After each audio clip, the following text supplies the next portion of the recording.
250,000 people are in Washington for the inauguration. But for those unable to get there, the Universal Newspaper Newsreel is rushing pictures of the epic ceremony by the fastest air express plane in the country. The speedy plane takes off and soars over the national capital, even while President Roosevelt is still on the inaugural stand. At 230 miles an hour, the record-breaking air express whisks its historic freight to the screen, arriving at New York while newspaper wires are still hot with the story of the great event, and while the radio still roared with acclamations for the new president. At the airport, a fast car with police escort is waiting, and the film is transferred almost as soon as the plane touches the ground. No bet is overlooked in the race against time to serve the newsreel public, and the Universal Newspaper Newsreel is establishing a record for speed. Here they come on the last lap. And here it is, the beginning of the greatest drama in American affairs, the creation of a new chief executive. According to time-honored custom, the retiring president and the president-elect ride together from the White House with congressional escort down the long and crowd-packed Pennsylvania Avenue to the Capitol, where Roosevelt is to take the oath of office. Enthusiasm is at its height. Never was there such a joyful, jubilant, yelling, applauding inauguration crowd. Roosevelt is the nation's idol here today. Thousands of Americans are here to cheer the birth of a new era in national affairs, a New Deal era, which is supposed to pull the country out of its chaos. The hosts of democracy are here to celebrate the greatest party victory of all time. And now everything is ready for the big moment. Chief Justice Hughes of the United States Supreme Court prepares to administer the oath of office to Franklin D. Roosevelt, making him the 62nd president. You, Franklin Delano Roosevelt, do solemnly swear that you will faithfully execute the office of President of the United States and will, to the best of your ability, preserve, protect, and defend the Constitution of the United States. So help you God.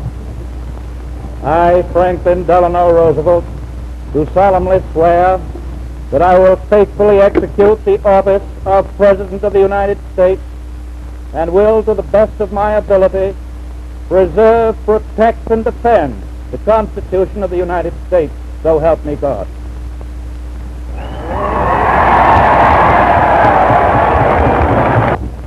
This is a day of national consecration,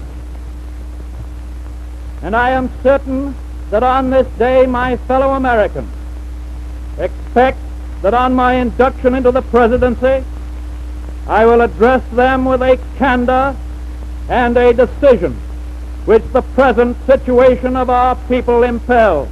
I am prepared, under my constitutional duty, to recommend the measures that a stricken nation in the midst of a stricken world may require. These measures, or such other measures as the Congress may build out of its experience and wisdom, I shall seek within my constitutional authority to bring to speedy adoption.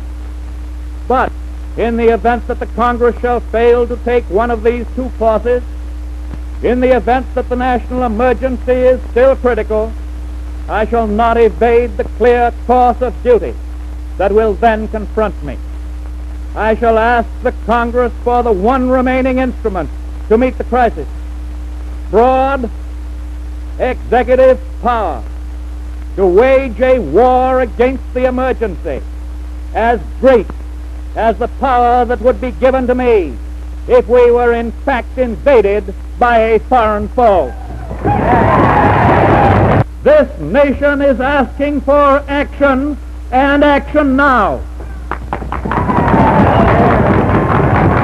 In this dedication of a nation, we humbly ask the blessing of God. May He protect each and every one of us. May He guide me in the days to come.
More power to you, President Roosevelt. The entire country's behind you, thrilled with hope and patriotism.